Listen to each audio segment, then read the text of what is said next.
Ngarang Governor of Council na Service Extension natana All Manipur BDF Employees Welfare Association na tankiba demand piraktabana maram oiraga sangsileba khongjang makhata na changsin kigani haina All Manipur BDF Employees Welfare Association gi President Sagolsem Sanjit Singh na fongdokre wafamasi ngasi Manipur Press Club ke Thangjing Hall da pangthokiba paugi mifam amada fongdokibani maana makhata raduna 2023 May dagi thokliba irang mayam asida BDF na Red Zone amadi Buffer Zone gi mafam singda heavy duty tawduna leiri adubu thagi piriba salary na haikru manada yomlaga piba matik chana salary pi daba sina maram oiraga imung puba ngamaktaba sina maram oiraga khongjang asi changsilakpani haina fongdokhi 15 dagi All Manipur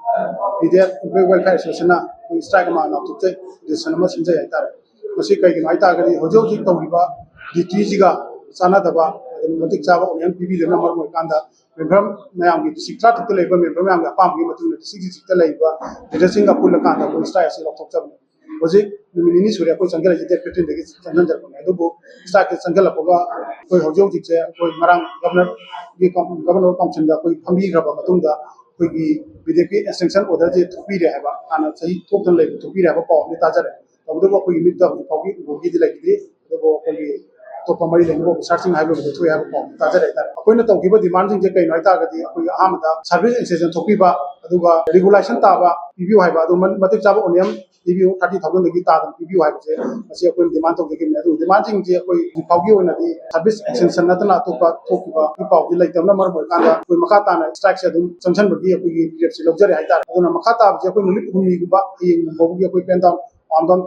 sanction laba matungda makata je ko post thado ko khange natra si gena kan ba education ma ko sanction na ba ko leader jing tanar ga member jing tanar ga sanction na ba sem char ga lai ra ko kun si aduga buffer zone area jing da red zone jaga jing da ko ngai ba BF jing je ko yi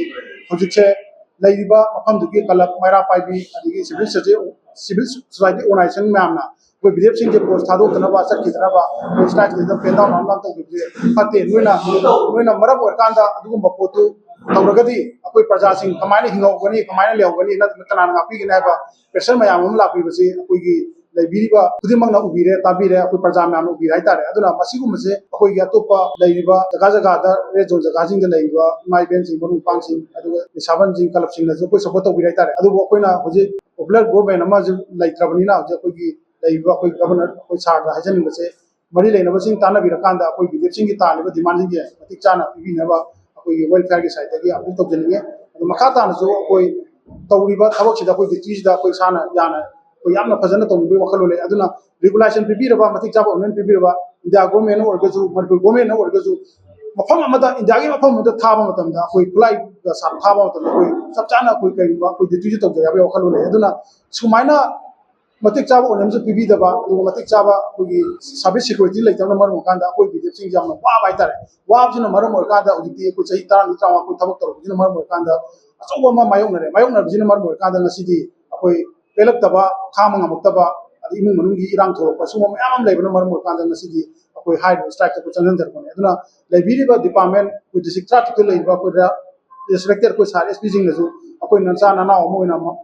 akoi na changjal liba sidai da jo koi mating pangani adu laibiba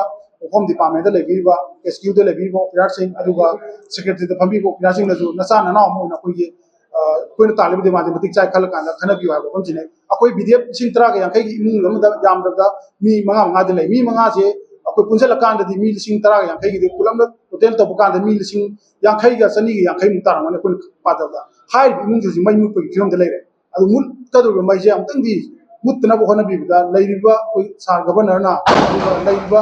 officer Singh ना अदुगा कोई district traffic के लैबे SP Singh ना अदुगा पेस्क्यू दे लैबिबो officer Singh अमसो secretary दे लैबे ऑफिसर सिंह ना मसे मतिंग पांबियो हाइबो फंसे all Manipur BDF employ welfare association की प्रेसिडेंट मोना डिस्ट्रिक्ट की लीडर सिंह की माइके दे की मेंबर सिंह की माइके दे की मसिंग आपिन जे मयामना तो गेरे हाबो फंसे आई प्रेसिडेंट मोना हाइजरे